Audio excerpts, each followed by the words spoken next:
মনোযোগ দেন। আমি সূরা বুরুজ তেলাওয়াত করেছি। এই সূরা বুরুজের একটা চমৎকার ঘটনা আল্লাহ কোরআন শরীফে বলেছেন। এই ঘটনাটা আমি আপনাদের সামনে উপস্থাপন করব। একটা ঈমানী পরীক্ষা। আমরাও বর্তমানে একটা ঈমানী পরীক্ষার মধ্যে নিপতিত আছি। শোনেন, শয়তান সবসময় চাবে বান্দাকে ধ্বংস করার জন্য, সেটা ঈমানে হোক আর আমলে হোক। শয়তান চায় আল্লাহর বান্দা জাহান্নামে চলে যান, আর আমার মালিক চায় আল্লাহর বান্দাগুলি জান্নাতে চলে যান। খুবই মনোযোগ দিয়ে বরুড়ার সভাপতির মুসলমান মাইকের আওয়াজ যত দূরে যায়, ওই ঘটনাটা বলার আগে আল্লাহ বলেন ওয়াসসামাই যাতিল বুরুজ। বুরুজ বিশিষ্ট আসমানের কসম করে বলি রে, এই বুরুজ বিশিষ্ট আসমান কি? কেউ বলেছেন বুরুজ দিয়ে আল্লাহ নক্ষত্রকে বুঝিয়েছেন। আবার কোন কোন মুফাসসির বলেছেন আসমানের একটা দরওয়াজা আছে, যেই দরওয়াজা দিয়ে জিবরাইল আলাইহিস সালাতু ওয়াস সালাম ওহী নিয়ে ১০০ লক্ষ নবী রাসূলদের কাছে এসেছিলেন। ওই দরওয়াজার শপথ করে আল্লাহ বলতেছেন আল ইয়াউমিল মাউউদ, এবং কিয়ামতের মাঠের শপথ করে বলতেছেন আল্লাহ। প্রলয়ঙ্কারী দিনের শপথ করে আল্লাহ বলতেছেন, এবং সেই দিন সাক্ষী এবং মাসুদ যারা সাক্ষী থাকবে সেই মাহশরের মাঠের সেই শপথ আমার আল্লাহ করতেছেন। খুবই মনোযোগ দিয়ে ঘটনাটা আজকে থেকে না, ঘটনাটা হচ্ছে আমার রাসূল দুনিয়াতে আসার বেশ ৭০ বছর আগের ঘটনা। আমার নবী দুনিয়াতে তশরীফ আনার ৭০ বছর আগের একটা ঘটনার উপরে কোরআনের সূরা বুরুজ আমার আল্লাহ নাজিল করেছেন। একবার জোরে বলা যাবে কি সুবহানাল্লাহ? মনোযোগ দিয়ে একজন যুবকের দৃঢ় ঈমানের উপরে আল্লাহ কোরআন এটা নাজিল হলো। পৃথিবীতে সময় সময় কিছু যুবক ছিল যারা আল্লাহর পথের প্রতীক, আবার কিছু যুবক ছিল তারা বিপদগামী। আপনি যদি এই বরুড়াতে একটা কনসার্ট করেন, আমার দিকে তাকান, কনসার্ট মানে নর্তকী আনবেন, নাচাবেন, গান গাওয়াবেন। এই বেহায়াপনা দেখে আমাদের দেশের এই নর্তকীর আইনে এই বরুড়াতে এই স্টেডিয়াম মাঠে অথবা বিরাট বড় কলেজ মাঠে যদি নর্তকী আইনে নাচান, তাহলে দেখবেন এই বরুড়ার হাজার হাজার লক্ষ লক্ষ যুবক ওই নর্তকীর নাচ দেখার জন্য গেছে। কি কথা কর না কেন, ঠিক কিনা? তাহলে এই যুবকগুলি কারা? আমাদের ছেলে, ভাতিজা, ভাগ্নে, ভাই, আত্মীয় স্বজন, প্রতিবেশী, গ্রামবাসী, আপনাদের এলাকার। শুধু বরুড়া না, সান্দিনা, বরুড়া, কসুয়া, শাহরাস্তি, লাকসাম, লালমাই, কুমিল্লা সদর, যত থানা আছে বাংলাদেশের প্রত্যেকটা অঞ্চল জেলাতে আপনি যদি এরকম নর্তকী এনে নাচান এবং গান কনসার্টের আয়োজন করেন, দেখবেন যে হাজার হাজার লক্ষ লক্ষ যুবক যুবতী এই সমস্ত কনসার্ট উপস্থিত। এর অর্থ হচ্ছে আমরা আমাদের যুবকদের কাছে ইসলামের সঠিক মেসেজ পৌঁছাইতে আমরা ব্যর্থ হয়েছি। কথা বলে ঠিক না বেঠিক? আমরা ব্যর্থ। আমরা আমাদের সন্তানদেরকে ইসলামের সঠিক রাসূল কারীমের সঠিক আদর্শ থেকে আমরা আমাদের সন্তানদের কলিজায় ঢুকাইতে পারি নাই। এটা আমাদের ফ্যামিলিগত সমস্যা। আজকে যদি আপনি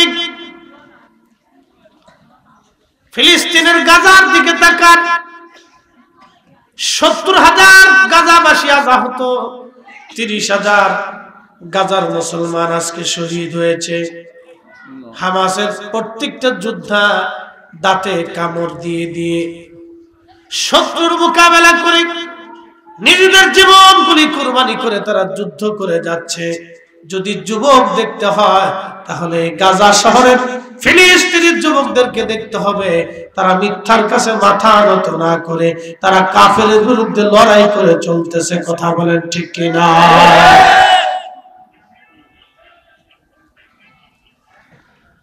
প্রিয় বন্ধুরা, সারা পৃথিবীর মুসলমান আমরা ব্যর্থ হয়েছি আমাদের যুবকদেরকে ইসলামের দিকে আনতে। কিন্তু যুবকের একটা ঘটনাকে কেন্দ্র করে সূরা বুরুজ আল্লাহ নাযিল করলেন। এই জন্য আমি সূরা বুরুজটা আপনাদের সামনে তেলাওয়াত করলাম সেই ঘটনাটা উপস্থাপন করার জন্য। আল্লামা ইমাম ইবনে কাসির তাফসীর ইবনে কাসির থেকে শুরু করে দুনিয়ার বিখ্যাত বড় বড় কিতাব থেকে এসেছে। এই ঘটনা আল্লামা ইমাম ইবনে কাসির আল বাদার মধ্যে লিখেছেন। দুই ভাবে তিনি লিখেছেন। হুজুর গাউসে পাক মহিউদ্দিন আব্দুল কাদের জিলানী রাহমাতুল্লাহি আলাইহি তিনিও কিতাবের মধ্যে তিনি লিখেছেন। পৃথিবী বিখ্যাত বড় বড় মুফাসসির বড় বড় হাদিস বিশারদরা তিনি এই ঘটনা খানা লিখেছেন। আল্লাহর কোরআন শরীফে যাদের কথা বলা হয়েছে তারা কারা? নবীজি দুনিয়াতে তশরিফ আনার 70 বছর আগে ইয়ামান দেশের একজন রাজা ছিলেন, যিনি ইয়ামানি রাজা জাদুকরের মাধ্যমে জাদুবিদ্যা দিয়া তিনি মাঝে মধ্যে রাজকার্যের বিভিন্ন কাজ আঞ্জাম দিতেন। জাদুকর, শোনেন, আপনারা জাদুকে অস্বীকার করতে পারবেন না। এই যে মানুষ মানুষের বিরুদ্ধে তাবিজ করে, জাদু করে, এটা কিন্তু সত্য, এটা অস্বীকার করার কিছু নেই। বিজ্ঞান বলে এটা মিথ্যা। বিজ্ঞানের কথা বাদ দেন, আপনি কোরআনের দিকে আসেন। কুল আউযু বিরাব্বিন নাস মালিকিন নাস ইলাহিন নাস মিন শাররিল ওয়াসওয়াসিল খান্নাস আল্লাযী ইউওয়াসওয়িসু ফি সুদুরিন নাস মিনাল জিন্নাতি ওয়ান নাস। মানুষ শয়তান, জিন শয়তান, আরওয়াহ শয়তান, নফস শয়তান, এই সমস্ত বিভিন্ন শয়তান এই জাদুটনা মন্ত্র তন্ত্র থেকে আল্লাহ যেন আপনার হেফাজত করে। তার জাদু করে, কালো জাদু আছে, মারাত্মক মারাত্মক জাদু করে, জিন চালায় না, কঠিন জাদু করে। ভাবতেছেন আমাদেরকে করে না? আমাদেরকেও করে। আমাদের কণ্ঠ নষ্ট করে দেওয়ার জন্য বহুজন জাদু করছে আমাকে এই পর্যন্ত, ইনশাল্লাহ পারে না। বলে হুজুর আপনি তাবিজ দেন না, আমার শরীরে একটা তাবিজও নেই, আমি তাবিজে বিশ্বাসী না, আমি আমার পীরের তাওয়াজ্জু ইত্তেহাদিতে আল্লাহর রহমতে বিশ্বাসী। আমার হাতে মাত্র একটা আংটি দেখবেন, বেশি আংটি দেখবেন না। বলে আংটিতে বিশ্বাসী, আমি তাতেও বিশ্বাসী। বলে কারণ কি? কারণটা হচ্ছে এই আংটিটা একজন আমাকে গিফট করছে। হুজুর আংটিটা আমি আপনার দিছি, আমি 26,000 বার দুরূদ শরীফ পড়ি আংটিটা আপনাকে দিছি। তাই আমি বললাম যে আংটিটা নিলাম কিন্তু দুরূদের বরকতের জন্য নিলাম, আংটিতে কিছু নাই। কি কথা কর না কেন? এই পাথরে কিছু নেই। আমি নিলাম, তাহলে আপনি দিছেন যেহেতু, তাহলে দুরূদ শরীফ পড়ে দিছেন, আমি দুরূদের বরকতের জন্য নিলাম, নতুবা আমি এটা হাতে দিতাম না। যেইভাবে দিছে ওইভাবে হাতে দিয়ে রেখেছে। ঘড়িটা এটা সময় দেখার জন্য, এই আমার বাবের লেগে দিয়ে দেয় যে সুন্দর দেখা যাবে এই সেই, এটার জন্য না, সময়টা দেখা যায় না হলে ওয়াজের একটা ডিস্টার্ব এসে যায়, বারবার মোবাইল টিপা, এটা মনে থাকে না। এই জন্য সময়ের জন্য ঘড়িটা হাতে দিচ্ছি। চশমাটা চোখে কম দেখি, অনেকে ভাববে হুজুর মানে ভাব দেওয়ার লেগে চশমা দিছে, না, এটা চোখে কম দেখি তাই একটু চশমাটা দিলে ডাক্তার বলছে আপনার চোখে অসুবিধা হবে না, রাত্রিবেলা আলো টালো এসে পড়ে অনেক সমস্যা, এই জন্য আপনার চশমা দিচ্ছি। তো মনোযোগ দিয়ে, জাদুটা না, এটা সত্য, অস্বীকার করার কোনো সুযোগ নেই। আল্লাহ রসুলকে জাদু করা হয়েছিল চুলের ভিতরে 11টা গিট দিয়ে কুয়ার একবারে নিম্ন দেশে ফেলানোর পরে আল্লাহ সূরা নাস নাযিল করলেন। কুল আউযু বিরাব্বিন নাস মালিকিন নাস ইলাহিন নাস মিন শাররিল ওয়াসওয়াসিল খান্নাস আল্লাযী ইউওয়াসওয়িসু ফি সুদুরিন নাস মিনাল জিন্নাতি ওয়ান নাস। আমাদেরকেও জাদু করে, কিন্তু আমাদের সাথে পারে না। কেন পারে না জানেন? আমরা সবসময় আল্লাহ জিকিরি ফিকিরি মাহফিলে সময় কাটাই, নামাজ রোজাতে সময় কাটাই, বিধায় আল্লাহ পাকের তাবাজ্জুর ভিতরে থাকি, যার কারণে ওরা হাজার চেষ্টা করলে ওই জাদু আমাদের শরীরে লাগে না। একসাথে বলবেন না মারহাবা? আপনিও করবেন, আপনারও লাগবে না। প্রিয় উপস্থিতি, এই আমার দেশের এই জাদুকর বিরাট বড় জাদুকর, বাচ্চার কাজ আঞ্জাম দিতেন জাদুবিদ্যা দিয়ে। এই জন্য আমার পীর মুর্শিদ বলছেন, বাবা যার মধ্যে শরীয়ত নাই সে যদি আকাশ দিয়ে উড়ে যায় তারে বিশ্বাস করবা না। সুবহানাল্লাহ কইলেন না?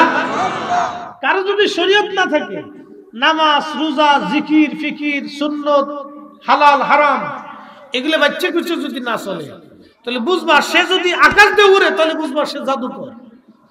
সে কি কথা বল না কেন? সে কি জাদুকর?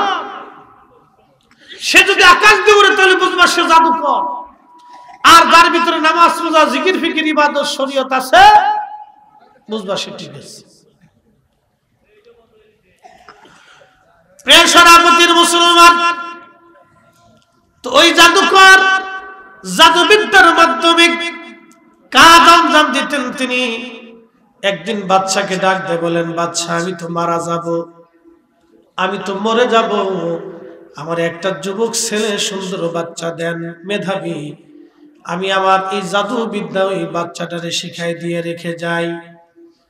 এজন্য আপনাদেরকে বলে দিয়ে যাই, আমাদের দেশে দেখবেন হাজার হাজার মাদ্রাসা। এই মাদ্রাসা হওয়ার অর্থ হলো আগামী দিনের দিন সুন্নিয়ত জমিন থেকে হারাবে না। কারণ ফরিদি সাহেব মরে গেলেও আমার আল্লাহ আর একজন ফরিদি জন্ম দিবে। কি কথা বলেন ঠিক কিনা? আমার আগে বাংলাদেশে প্রখ্যাত বক্তা ছিলেন মীর হাবিবুর রহমান যুক্তিবাদী সাহেব, আল্লাহু আকবার। তিনি এখন বৃদ্ধ হয়ে গেছেন, আল্লাহ সুস্থতার সঙ্গে হায়াত দিক দোয়া করি। এরকম অনেক বক্তা ছিলেন প্রখ্যাত ওয়াইজ, যাদের ওয়াজ শুনে শুনে লক্ষ লক্ষ মানুষ চোখের পানি ফেলেছে। আবার আল্লাহ আমরাও দিয়েছে, আমাদের ওয়াজ শোনার পরও মানুষ লক্ষ লক্ষ মানুষ কান্দে। কি কথা কন না কেন ঠিক কিনা? আল্লাহ আবার আরেকজনকে তৈরি করছে আমার পরে। আচ্ছা থাক, একবারে থাক, তোমার যতটুকু পাওয়ার আছে গুতাইলে এর বেশি পাওয়ার আর হইতো না। কি কথা ঠিক কিনা? যেমন থাক থাক থাক, আমার ভিতরে শোনা গেলি সামনে, পরে আবার সব শোনাই আবার নষ্ট হয়ে যাবে। রাখো যেমন আছে রাখো। বন্ধ তাহলে ওর ইউনিটের সমস্যা আছে। বন্ধ থাকলে একটা লাইন ডিসকানেক্ট হইতে পারে, অথবা তোমার ইউনিটের সমস্যা হইতে পারে। তুমি একটু খোঁজ নিয়ে দেখো। এখানে ঠিক নেই, এখানে ঠিক আছে, এইটা পারফেক্ট আছে। তাহলে ইউনিটও অসুবিধা, অথবা লাইনে ডিসকানেক্ট হইতে পারে, তুমি ওখানে খোঁজ নাও। এখানে গুতাই লাভ নাই। একটু দুরূদ পড়ি, আল্লাহুম্মা সাল্লি আলা সাইয়্যিদিনা মাওলানা, একটু চা লাগাই সাইয়্যিদিনা চা চা ফিলাক্স। বন্ধু আমার, সারা পৃথিবীবাসী ওই বাদশা যখন বললেন, ঠিক আছে আপনাকে একটা মেধাবী বালক দিব, যে আপনাকে জাদুবিদ্যা তার কাছে রেখে যাবেন। এই জন্য আমাদের সন্তানদেরকে কালেমা শিখাইতে হবে। শোনেন, আপনাদের কাছে বলে দিয়ে যাই, সন্তান জন্ম নেওয়ার পরে তার একটা সুন্দর নাম রাখতে হয়। আর যদি সামর্থ্য থাকে 6 দিনের দিন তার জন্য আকিকা দিতে হয়, এবং সুন্দরতার নাম রাখতে হয় ইসলামী সুন্দর একটা নাম। জন্টু পন্টু মন্টু কন্টু পন্টু এই সমস্ত নাম টাম দিবেন না, সুন্দর একটা ইসলামিক নাম দিবেন, যে নাম সাহাবীদের নাম, ওলিদের নাম, বুজুর্গদের নাম, উনাদের নামে নাম দিবেন। কারণ উনাদের নামের গুণেও আল্লাহ সন্তানকে কবুল করে নিবে। নামের ভিতরে বরকত আছে। কিয়ামতের ময়দানে ডাক দেবে খাদিজা, খাদিজা ডাক দেওয়ার সঙ্গে সঙ্গে লক্ষ লক্ষ খাদিজা হাত বাড়াবে। আব্বা কথা কয় না বাবা, ঠাকুরা ছোট মানুষ তো বুঝেন। লক্ষ লক্ষ খাদিজা আল্লাহর দরবারে হাত বাড়াবে, আল্লাহ ডাক দেবে খাদিজা।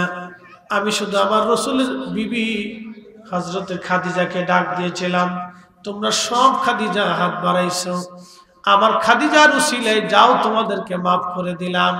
আল্লাহ খানামের কারণে কিয়ামতের ময়দানে হয়তো মাফ করে দেবে।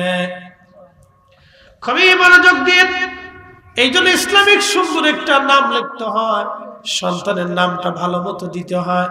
এরপরে সর্বপ্রথম বাচ্চাটি একটু লেখাপড়া শিখলে, কথাবার্তা শিখলে সর্বপ্রথম তাকে আগে আপনি কি করবেন, ওই বাচ্চাটাকে আপনি তারপরে কোরআন শরীফ শিখাইবেন বিশুদ্ধ মতো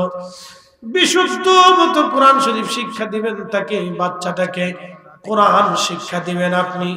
কোরআনের সঙ্গে সঙ্গে তাকে দুনিয়াবি কিছু মাসলা মাসাইল, ইসলামিক মৌলিক শিক্ষাটা, আকীদাগত শিক্ষাটা এবং আদব লেহাজ, সুন্দর চরিত্র, সুন্দর ব্যবহার, কিভাবে চলতে হবে, কার সঙ্গে কোন ব্যবহার করতে হবে, এগুলি শিক্ষা দিতে হবে। বাজান শুধু মাদ্রাসার দিকে তাকায় থাকলে হবে না, নিজেরাও নিজেদের বাচ্চাদেরকে শিখাইতে হবে। কথা বলেন ঠিক কিনা? পরিবারের শিক্ষা থেকে একটা বাচ্চা বড় হলে শিক্ষা গ্রহণ করে মনে রাখবেন, পরিবারের শিক্ষা যদি সুন্দর না হয় তাহলে বাচ্চা সুন্দর হবে না। আপনি বাচ্চাকে পরিবার থেকে শিখিত, ছোট্ট কাল থেকে শিখিত।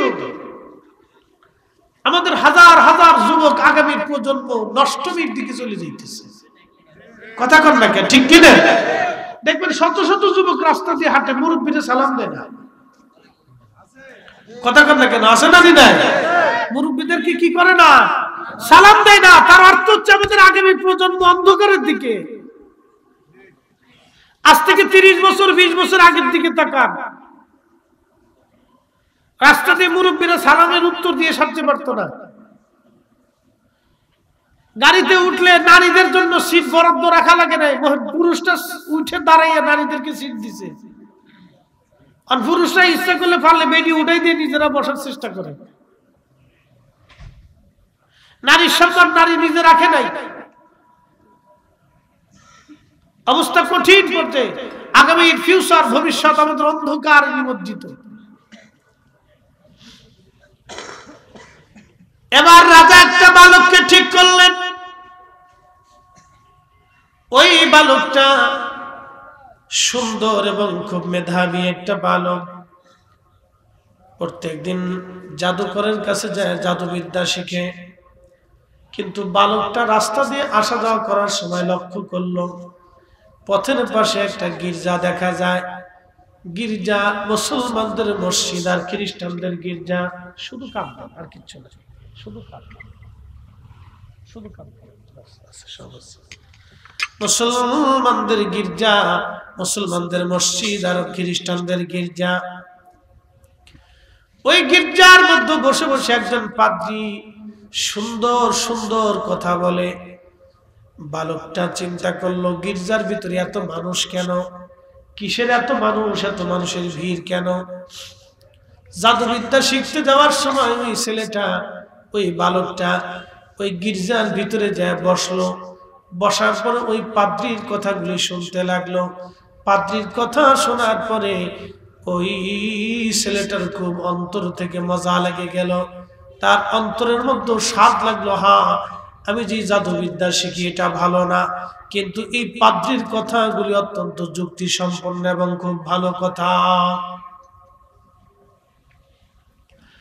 এই জন্য কেউ যদি বলে ওয়াজ নসিহত করে কোনো লাভ নাই, মাহফিল দিয়ে কোনো লাভ নাই, মাহফিল দিয়ে মানুষের হেদায়েত হয় না, এটা ডাহা মিথ্যা কথা। আপনি জানেন না, এই মাহফিল যদি আপনি বন্ধ করে দেন, আপনি মিলাদ বন্ধ করে দেন, মিলাদুন নবীর মাহফিল বন্ধ করে দেন, তাফসীর মাহফিল বন্ধ করে দেন, সুন্নি সম্মেলন বন্ধ করে দেন, ওয়াজ দোয়ার মাহফিল বন্ধ করে দেন, জিকিরের মাহফিল বন্ধ করে দেন, পুরুষ মাহফিল বন্ধ করে দেন, পীর ওলিদের দরবারে মানুষের আসা যাওয়া বন্ধ করে দেন, আল্লাহর ওলিদের দরবারে আসা যাওয়া বন্ধ করে দেন, পীর মাশায়েখদের সোহবতে যাওয়া আসা বন্ধ করে দেন।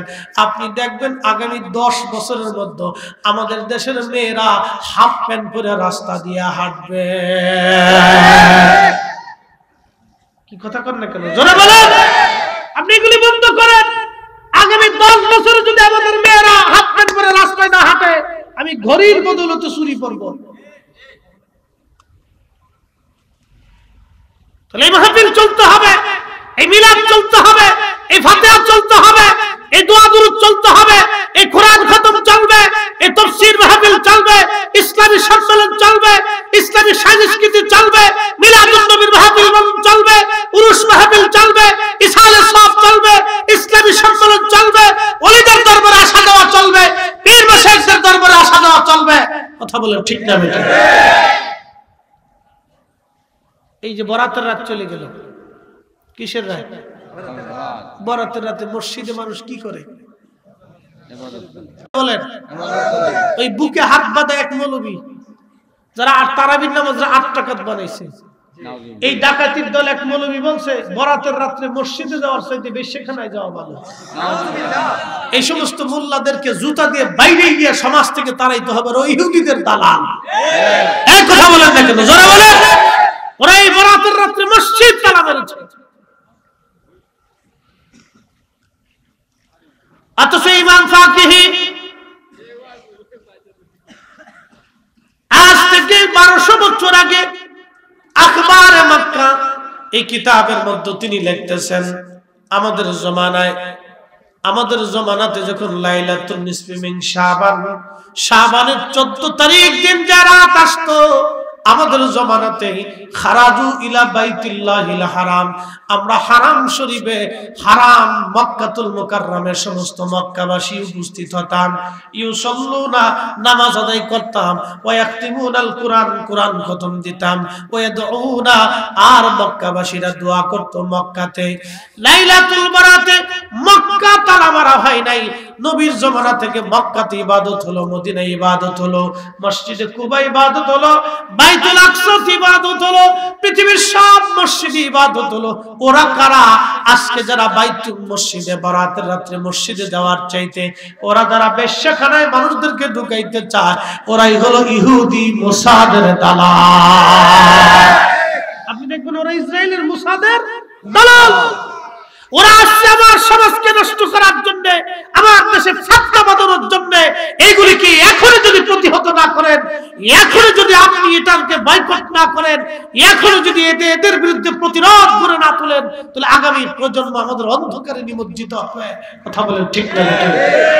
অন্ধকারে নিমজ্জিত হবে এগুলি। আপনাদেরকে এগুলি বুঝতে হবে। আজকে এই সমাজ অন্ধকারে নিয়ে যাবে, ওরা মুসলমানদেরকে ধ্বংসের দিকে নিয়ে যাবে। আজকে মুসলমানদের ভিতরে তারাবির নামাজের ভিতরে সন্দেহ ঢুকাই দিয়ে দিছে, নামাজের ভিতরে সন্দেহ ঢুকাই দিয়ে দিছে। আজকে নামাজের ভিতরে সন্দেহ ঢুকিয়েছে, তারাবিতে সন্দেহ ঢুকিয়েছে, দুআয় সন্দেহ ঢুকিয়েছে, মাহফিলে সন্দেহ ঢুকিয়ে দিয়েছে, ইবাদতে সন্দেহ ঢুকিয়ে দিয়েছে। ইবাদতের ভিতরে মুসলমানদের ইবাদত ওরা সন্দেহ ঢুকিয়ে দিয়েছে, বেদাতের ভয় ঢুকিয়ে দিয়েছে। যেটা মুসলমান ইবাদত সেটাকেও বেদাত মনে করতেছে, যেটা হালাল সেটাকে হারাম মনে করতেছে, যেটা করলে মানুষের গুনাহ মাফ হয়ে যাবে সেটাকে আজকে তারা নিকৃষ্ট কাজ মনে করতেছে। এই সব ইহুদিদের ষড়যন্ত্র, মোসাদের দালাল। কথা বলেন ঠিক না? প্রতিহত করতে হবে এদেরকে। এই সত্য কথা আমরা যদি না বলি তাহলে আপনারা বুঝবেন না।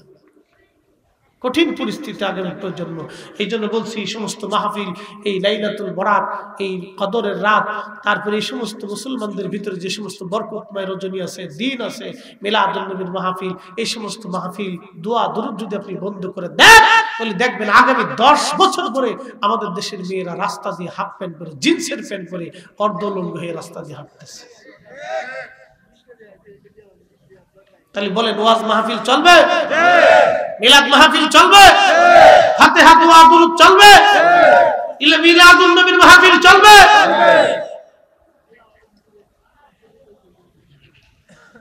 এগুলো আমাদের দেশের ভিতরে বিশৃঙ্খলা তৈরি করে দিচ্ছে আজকে।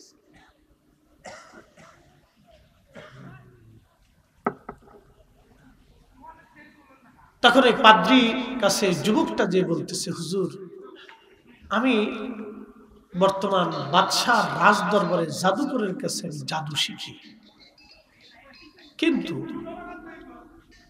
আপনার কথা শুনে আমার কাছে খুব ভালো লাগছে। আপনার কথাগুলি শুনে আমার কাছে ভালো লাগছে।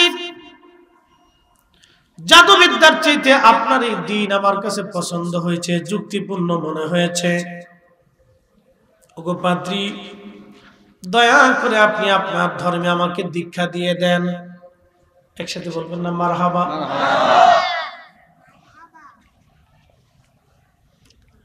আমাদের কোন ছেলের ভিতরে, কোন যুবকের মধ্যে কখন ইসলাম ঢুকবে আমরা কেউ বলতে পারবো না।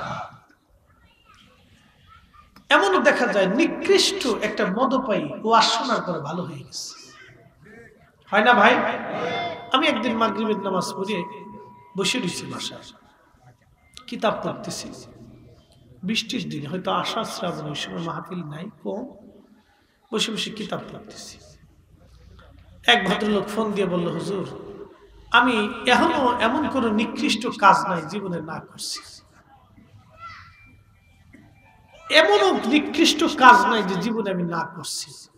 আমি আজান শুনলে আমার শরীর জ্বলত, আলেমুল আমার দেখলে আমি সহ্য করতে পারতাম, আমার শরীরে জ্বালা ধরত। কিন্তু আপনার একটা ওয়াজ হযরত বেলাল রাদিয়াল্লাহু আনহুর জীবনী বলছিলেন, ওই ওয়াজটা শোনার পরে আমি জীবনে বহুবার কাঁদছি। আমি ভালো হয়ে গেছি, দাড়ি রাখছি, নামাজ শুরু করছি, তওবা করে ফেলছি। আমার জন্য দোয়া করবেন হুজুর, আমি এখন 5 ওয়াক্ত নামাজ পড়ব। একসাথে বলবেন না আল্লাহু আকবার। এটা কি ক্রেডিট আমার না আল্লাহর? এটা কি আমার ইচ্ছা না আল্লাহর ইচ্ছা? আমি তো শুধু বলছি, হেদায়েতের মালিক আল্লাহ। আমি শুধু ঘটনাটা বলছি, আমার জবান থেকে বেরিয়েছে, কিন্তু হেদায়েতের মালিক আল্লাহ। এই পাদ্রী যখন দাওয়াত দিছে, সুন্দর কথা বলছে, তখন এই যুবক, এই বালক, সে জাদুবিদ্যা থেকে এসে বলতেছে, হুজুর আপনার কথা আমার কিছু যুক্তিপূর্ণ লাগছে, আপনি আপনার ধর্মে আমার দীক্ষা দিয়ে দেন। কোন মাধ্যমে, কার মাধ্যমে, কাকে আল্লাহ হেদায়েত করবে আমরা কেউ জানি না।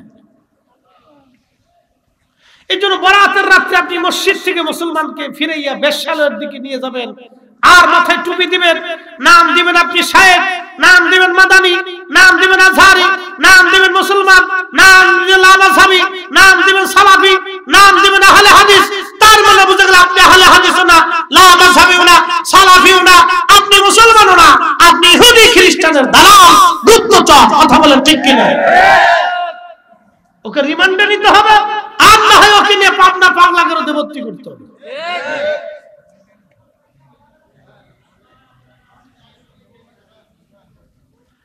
প্রিয় মুসলমান, খুব মনোযোগ দিয়ে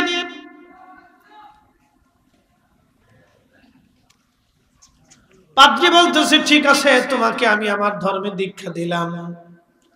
কালেমা পড়াইলেন বালকটারে। কালেমা পড়ানোর পরে ওই ছেলেটা হযরত ঈসা আলাইহিস সালামের ধর্মের উপরে কালেমা পড়লেন। বালকের নাম ছিলেন আব্দুল্লাহ ইবনে তামির। নাম কি? আব্দুল্লাহ ইবনে তামির। ছেলেটার নাম ছিল আব্দুল্লাহ, বাবার নাম ছিল তামির। আব্দুল্লাহ ইবনে তামির। ছেলেটা এবার জাদুকরের কাছে যায়, জাদু শিখে এবং ধর্ম শিখে। একদিন ছেলেটা পাদ্রীকে বললেন, হুজুর আমি তো একটু বিপদগ্রস্ত হয়ে গেলাম, আমি আপনার কাছে আসলে ওখানে দেরি হয়, ওখানে থাকলে আপনার এখানে দেরি হয়। তখন পাদ্রী বললেন, বাবা বেটারে তুমি একটা কাজ করো, ওই জাদুকরের কাছে যাওয়ার সময় আমার কিছু সময় দিবা, এবং আমার জাদুকর থেকে চলে যাওয়ার সময় আমার কিছু সময় দিয়ে যাবা। একদিন ওই ছেলেটা রাস্তা দিয়ে যাওয়ার সময় দেখলো বিরাট বড় একটা বাঘ রাস্তার মাঝখানে বসে রয়েছে। লোকেরা দৌড়াদৌড়ি করতেছে, ডরে ভয় পাচ্ছে।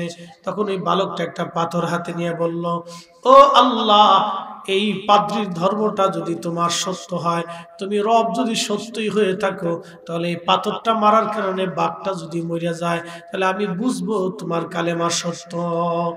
এই কথা বলিয়া ওই বালকটা একটা পাথর হাতে নিয়ে বাঘের মাথা বরাবর মারলো। বাঘের মাথায় মারার সঙ্গে সঙ্গে বাঘটা মরিয়া গেল। একবার জোরে বলেন মারহাবা। তখন এই বালকের আত্মবিশ্বাস আরো বেড়ে গেল। আত্মবিশ্বাস বেড়ে যাওয়ার পরে চিন্তা করলো, না এই ধর্মটাই সত্য, এটাই সঠিক। সে আরো পাদ্রীর দিকে ঝুঁকে পড়লো। একদিন পাদ্রীরে ডাক দে, বলে পাদ্রী গো, একটা আরেকটা সনদ ইমাম ইবনে কাসির আল বেদায়ার মধ্যে লেখছেন। পাদ্রীকে ডাক দে, বলো পাদ্রী আপনি দয়া করে আমারে ইলমে বাতেন, ইসমে আজম আপনি আমারে শিখাই দেন। হ্যাঁ, এই যে অলিদের কাছে আল্লাহ একটা গুপ্ত রহস্য দিয়েছে, এটার নাম ইসমে আজম। এই ইসমে আজম যার কাছে থাকে তার কারামতের কোনো শেষ নেই। আমি বুঝাইতেছি এটা কি জিনিস। আল্লাহু আকবার, এটা অনেক বড় দামি জিনিস, সবাই আল্লাহ দেয় না। এটা সিনা বাই সিনা হয়ে পৃথিবীর কোনো কিতাবে লেখা পাবেন না। এটা সিনার মাধ্যমে সিনা হয়ে আসে।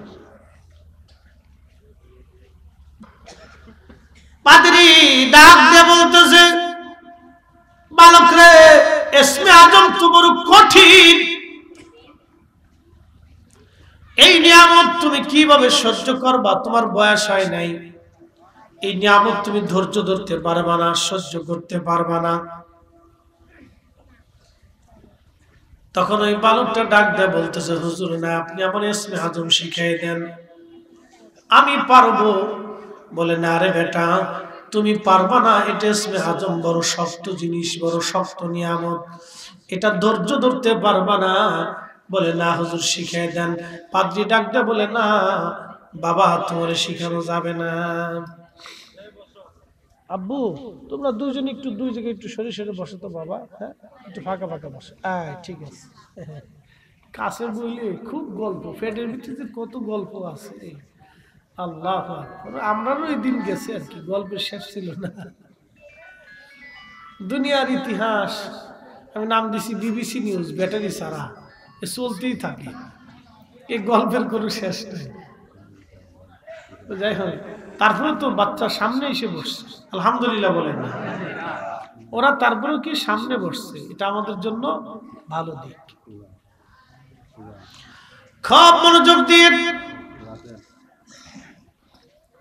হাজারাতে আল্লাহর হাবিব ডাক দিয়ে বলতেছেন, উম্মত রানী, এবারে ছেলেটাকে হুজুর পাদ্রী ইসমে আজম শিখাইতে চাইলেন না, কিন্তু যুবকটা অত্যন্ত বিচক্ষণ ছিলেন। ওই বালকটা চিন্তা করলো, না আমাকে ইসমে আজম শিখতেই হবে। তাওরাতে, জবুরে, ইনজিল শরীফে আল্লাহর যতগুলি গুণাবলী নাম ছিল সব জোগাড় করছে। এই সমস্ত নামগুলি জোগাড় করিয়ে একটা তীরের আগার মধ্যে প্রত্যেকটা নাম লেখছে, হাজার হাজার তীরের আগার মধ্যে, মাথার মধ্যে ছেলেটা আল্লাহ পাকের নাম লেখলেন। নামগুলি লিখিয়া আগুন জ্বালাইয়া ওই আগুনের মধ্যে তীরগুলি নিক্ষেপ করতে লাগলেন। সব তীর আগুনের মধ্যে চলে গেল, কিন্তু ইসমে আজম খচিত নামটা আগুন থেকে বারবার আগুন থেকে ফিরে চলে আসতে লাগলো। একবার জোরে বলা যাবে কি সুবহানাল্লাহ? ইসমে আজমটা, এই বরকতওয়ালা নামটা বারবার আগুন থেকে ফিরে চলে আসতে লাগলো। ইমাম ইবনে কাসির লিখলেন, হুজুর গাউসে বাকুতিনার কিতাবের মধ্যে লিখেছেন, এই নামটা ফিরে আসার পরে ছেলেটার নামটা নিয়ে পাত্রীর কাছে এসে বলেন, হুজুর আমি ইসমে আজম পাইছি। পাত্রী ডাক দেয় বলেন, বেটারে তুমি কি করে পাইলা? বলে, হুজুর প্রত্যেকটা নাম আমি তীরের ফলার মধ্যে লিখে আগুনে নিক্ষেপ করেছিলাম, সব নাম চলে গেল আগুনের মধ্যে, সব তীর পড়ে গেল, কিন্তু ইসমে আজম খচিত নামটা সেটা আগুনের ফলা থেকে আগুন থেকে বারবার চলে আসলো, ফেরত আসলো। আমি তখনই বুঝছি এটা ইসমে আজম। পাদ্রী ডাক দিয়ে বলেন, বেটারে তুমি ইসমে আজম পাইছো, কিন্তু এটার যে একটা শক্তি আছে, এই শক্তি ধরে রাখার মতো সক্ষমতা তোমার নাই। আমার মন বলে তুমি বিপদগ্রস্ত হয়ে যাবা, যদি কখনো বিপদের মধ্যে পড়ে যাও সাবধান, তুমি আমার নাম কিন্তু বলবা না। ওই ছেলেটা যখন ইসমে আজম পেয়ে গেল, ইসমে আজম পেয়ে যাওয়ার পরে আল্লাহু আকবার, আল্লাহর পক্ষ থেকে তার উপর আল্লাহর মদদ গেল, মুস্তাজাবাতুদ দাওয়া, অর্থাৎ সে যা বলতো আল্লাহ তাই কবুল করত। এই ক্ষেত্রে বুখারীর মধ্যে আসছে, ইনসালানি লাউতিয়ান্নাহু, এই সমস্ত ওলিরা আল্লাহর কাছে যা চায় আমার আল্লাহ তাই দিয়ে দেয়, আমার আল্লাহ তাদেরকে ফেরত পাঠায় না। একবার জোরে বলা যাবে কি মারহাবা?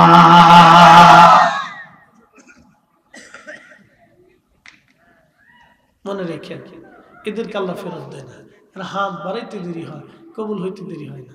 এই জন্য অনেক অলি যুবকরা আছে, অলিরা আছে যারা আল্লাহর কাছে কাঁদে। আপনারা মনে করেন যে আমাদের দুয়ায় আল্লাহ বৃষ্টি দেয়, না, এই যে কয়দিন আগে বৃষ্টি হয়েছে, না চাইতেই পাইছে। আর হামা কইলেন না, না চাইতে বৃষ্টি দিছে। কার জন্য দিলেন এটা আপনি জানেন। জমিনে কিছু কুতুব আছে, আবদাল আছে, এদেরকে চিনা যায় না। জমিনে কিছু কুতুব আছে, আবদাল আছে, এদেরকে চিনা যায় না।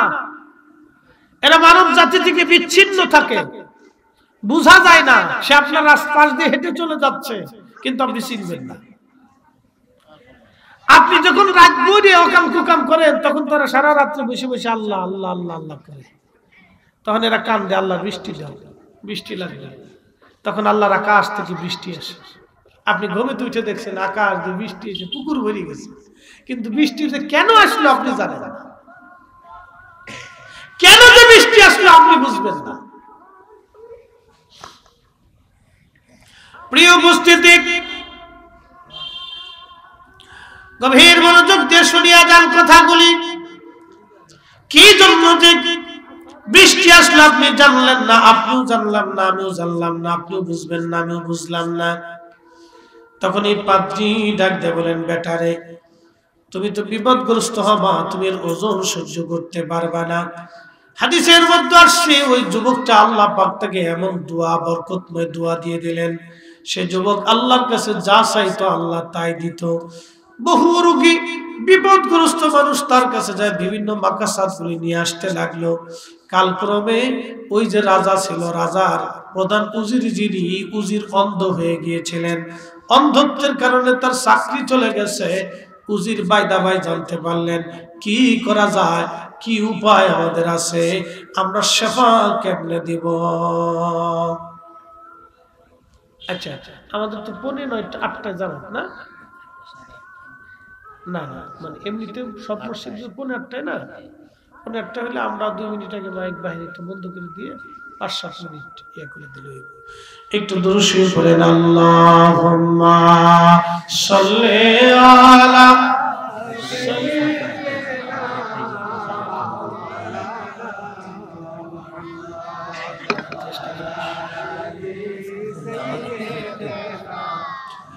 মাওলানা আমরা অধম গুনাহগার গো, নবী আপনি চিনলাম না, সেই কারণে রোজ হাসরে আমাদেরকে ভুলিলেন না। আল্লাহুম্মা সাল্লি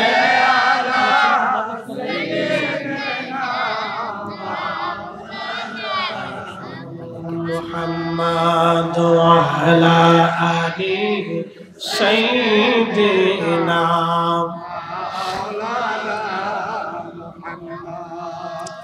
ওই যুবকটা মুস্তাজাবাতুদ দাওয়া হয়ে গেল। সে যা আল্লাহর কাছে চায় আল্লাহ তাই দিয়ে দেয়। ওই যে উজির অন্ধ হয়ে গেছে, এই অন্ধ হয়ে যাওয়ার পরে উজির বেটা জানতে পারছে অমুক একটা যুবক আছে, তার নাম আব্দুল্লাহ ইবনে তামির, তার কাছে গেলে তার চোখ ভালো হবে। এই কথা শুনে উজির অন্ধ হয়ে আব্দুল্লাহ ইবনে তামিরের কাছে এসে বসলো। জিজ্ঞেস করে বলল, বালক রে, আমি শুনছি তুমি অন্ধকে চোখকে বলে ভালো করে দিতে পারো। আব্দুল্লাহ ইবনে তামির ডাক দেয়া বলল, উজির রে, চোখ ভালো করার মালিক আমি না, চোখ ভালো করার মালিক হলো আমার আল্লাহ। কে? আল্লাহ। কে? আল্লাহ। কে? আল্লাহ। তাহলে ওষুধ খান কেন? ওষুধ হলো উসির। ডাক্তারের কাছে যান কেন? ডাক্তার হলো উসির। পীর ওলিদের কাছে যান কেন? তেনারা হলো উসির। প্রিয় উপস্থিতি, আব্দুল্লাহ ইবনে তামির ডাক দিয়ে বলতেছে, আসহাবুল উখদুদের বালক ডাক দিয়ে বলতেছে, ও উজির, চোখ ভালো করার মালিক আমি না, চোখ ভালো করার মালিক আমার আল্লাহ। আমি তোমার জন্য দোয়া করে দিতে পারি, তাহলে তুমি আমার জন্য দোয়া করো যাতে আমার চোখ ভালো হয়ে যায়। তখন ওই বালকটা ডাক দিয়ে বলল, উজির, আমি দোয়া করতে পারি, কিন্তু শর্ত হলো তোমার কালেমা পড়িয়ে মুসলমান হওয়া লাগবে। উজির বলল, হ্যাঁ আমি কালেমা পড়ে মুসলমান হব, ঈসা আলাইহিস সালামের ধর্মের উপর আমি ঈমান আনবো। তখন কালেমা ছিল লা ইলাহা ইল্লাল্লাহ ঈসা রাসূলুল্লাহ। একবার জোরে বলা যাবে কি মারহাবা? ঈসা রূহুল্লাহ।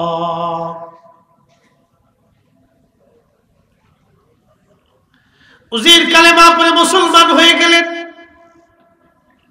মুসলমান হয়ে যাওয়ার সঙ্গে সঙ্গে এই বালকটা দোয়া করলো, আব্দুল্লাহ ইবনে তামির, আল্লাহ উজির মুসলমান হয়ে গেছে, আল্লাহ আপনি দয়া করে তার চোখ ফিরিয়ে দেন, অন্ধত্ব মোচন করে দেন। আল্লাহ নবী বললেন, ওই বালকটা যখন হাত বাড়াইছে সঙ্গে সঙ্গে উজিরের চোখ ভালো হয়ে গেছে। আল্লাহু আকবার।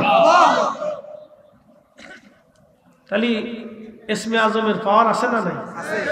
ওলিদের কারামত আছে না নাই? তাহলে আগের যুগের ওলিদের যদি এই কারামত হয়, তাহলে বর্তমান যুগের ওলিদের তাহলে আরো 70 গুণ পাওয়ার বেশি। এই কথা বল না কেন? হুজুর গাউসে পাকের আরো 70 গুণ পাওয়ার বেশি, মুজাদ্দিদ আল ফাসানি আরো 70 গুণ পাওয়ার বেশি। তেলের গাড়ি তেলে চলে,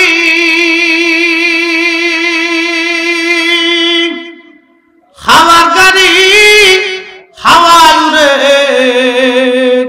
বিনা তেলে চালায় গাড়ি নবী সুলাইমান। আমরা সেই মুসলমান, আমরা সেই মুসলমান।